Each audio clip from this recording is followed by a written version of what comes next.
چترال پاکستان کے چند خوبصورت مقامات میں سے ایک ہے، جس کے سرب فلک برف پوش پہاڑ، دریا، دلکش وادیاں، آبشار اور پھلدار درخت سیاحوں کو اپنے شہر میں جکڑ لیتے ہیں۔ چترال پاکستان کے انتہائی شمالی کونے پر واقع ہے۔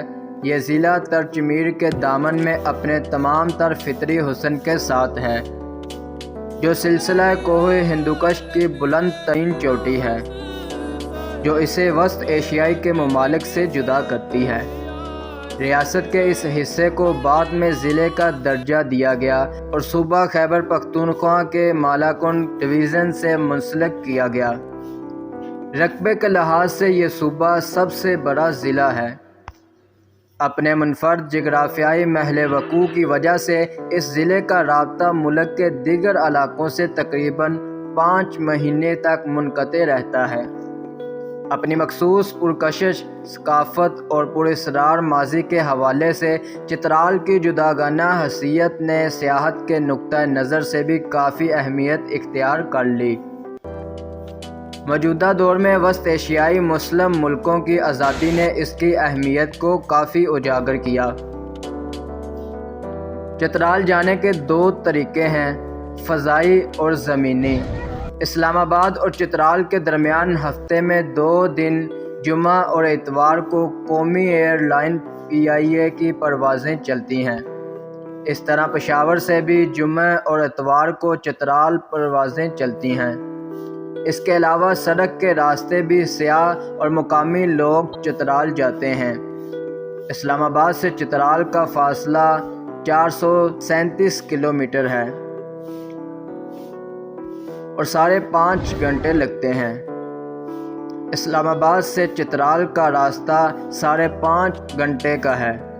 اس سفر کے دوران اسلام آباد سے روانہ ہوں تو موٹر وے پر چلتے ہوئے پہلے پشاور آتا ہے، پھر مالاکنڈ سے گزرتے ہوئے چترال پہنچتے ہیں۔ اسی طرح پشاور سے بھی بذریعہ سڑک چترال جاتے ہیں۔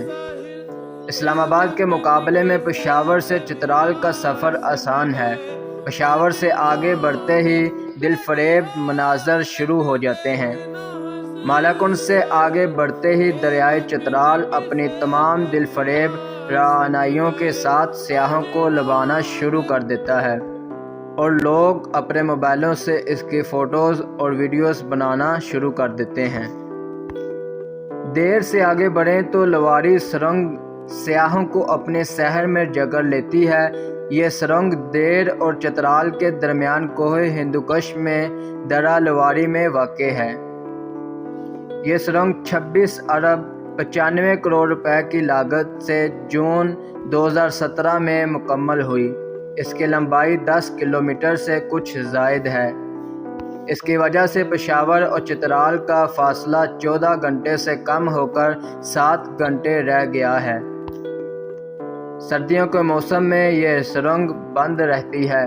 سیاح تو وہاں کا رخ ہی نہیں کرتے، البتہ مقامی لوگوں کو افغانستان جا کر پشاور آنا پڑتا ہے۔ چترال کے حسین شہر میں کئی ہوٹل اور ریسٹ ہاؤس ہیں۔ ان کے علاوہ PTDC کا موٹیل بھی ہے، جہاں ہر طرح کی سہولت میسر ہے۔ یوں تو پورا چترال ہی فطری حسن سے مالا مال ہے، لیکن ان میں ترچمیر کی چوٹی قابل ذکر ہے۔ یہ ہندوکش پہاڑی سلسلہ کی بلند ترین چوٹی ہے اور سطح سمندر سے 25,000 فٹ سے زائد بلند ہے۔ چترال کی سیر کے دوران اس چوٹی کو سر کرنے کی ضرورت نہیں، بلکہ وہاں سے طلوع و غروب آفتاب کے مناظر دیکھنے والوں کو اپنے شہر میں جکڑ لیتی ہے۔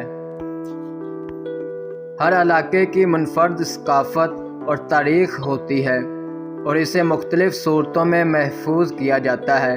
اسی طرح چترال میوزیم بھی اپنے اندر ماضی کی بہت سی داستانیں سموئے ہوئے ہے۔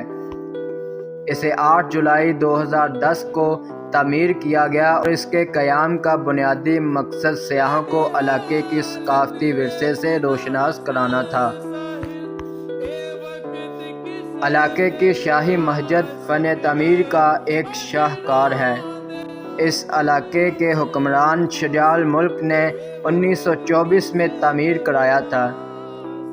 اس خالص سنگ مرمر سے تعمیر کیا گیا اور اس میں کندہ کاری اور پیچی کاری بہت مہارت سے کی گئی ہے۔ شاہی مسجد سے کچھ فاصلے پر ایک عالیشان شاہی قلعہ ہے۔ اسے 14ویں صدی عیسوی میں راجہ نادر شاہ کی رہائش کے لیے تعمیر کیا گیا تھا۔ 1956 میں اسے شاہ افضل دوم نے بحال کیا۔ اب یہ چترال کے علامتی سربراہ فتح الملک ناصر کی ذاتی جائیداد ہے۔ چترال کی سرزمین اپنے اندر بہت سے اسرار سمیٹے ہوئے ہے۔ گرم چشمہ بھی انہی میں شامل ہے۔ اس میں موسم بہار میں بھی گرم پانی ہوتا ہے۔ آس پاس کے تمام چشموں اور ابھی گزرگاہوں کا پانی برف سے زیادہ سرد ہے، مگر اس میں گرم پانی ہوتا ہے۔ وہاں تک جانے کے لیے چترال کے شمال میں جیپ پر 45 میل کا سفر طے کرنا پڑتا ہے۔ مقامی لوگوں کا کہنا ہے کہ اس میں بہت سے لاعلاج امراض کی شفا ہے۔ بلند و بالا پہاڑوں اور سرسبز شاداب زمین ہے، جو چترال میں گرمیوں کی مشہور تفریح گاہ ہے۔ یہ چترال سے صرف 14.5 کلومیٹر کے فاصلے پر ہے۔ سیاح اس جگہ دونوں سیزن میں آتے ہیں، کیونکہ گرمیوں میں یہاں پیراگلائیڈنگ اور سردیوں میں اس کی انگ ہوتی ہے۔ وہاں کا ہر موسم سہانا ہے۔ دریائے چترال کے ساتھ وادی ایون بھی اپنی مثال آپ ہے۔ یہ چترال میں بہت پکنگ اسپاٹ ہے، جو بلند و بالا پہاڑی چوٹیوں سے گھرا ہوا ہے، اور وہاں کے سبزہ زار نے ماحول کو مزید سحر انگیز بنا دیا ہے۔